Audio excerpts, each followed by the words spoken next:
High, welcome back to my channel Ushas world. আর আজকে ছিল হচ্ছে ইতু পুজো বা ঘটবাড়ি পুজো। এখানে মার পুজো করা শুরু হয়ে গেছে আর আমার স্নান করে আসতে অনেক লেট হয়ে গেছিলো। আমি স্নান করে এসেই মাত্র সঙ্গে সঙ্গে মা আমাকে একটা টিপ দিয়ে দিয়েছিল। অন্যজন্য তাদের কাছে গিয়ে দাঁড়াতেই সঙ্গে সঙ্গে তাদের পুজোর ঘটগুলি সব উল্টে পাল্টে গেল।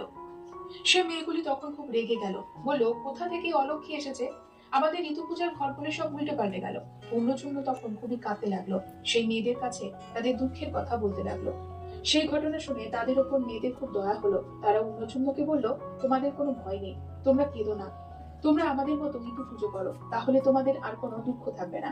পুজো শেষে মা আমাকে প্রসাদ দিয়ে দিয়েছিল, আমি প্রসাদ খাচ্ছিলাম। আর আজকে আমাদের হয়েছিল নিরামিষ করে খিচুড়ি আর একটা চচ্চড়ি। পুজোর শেষে সন্ধ্যাবেলা ঘটগুলি কিন্তু জলে ডুবিয়ে দেওয়ার নিয়ম আছে। যেহেতু আমাদের এখানে কোনো পুকুর নেই, তাই মা প্রথম থেকে বড় জায়গায় করে জল নিয়ে ঘটগুলোকে ডুবিয়ে দিত। আর পরদিন সকালবেলা গিয়ে আমি ঘটগুলোকে তুলে আনতাম খেলার জন্য, আর এখনো আনি।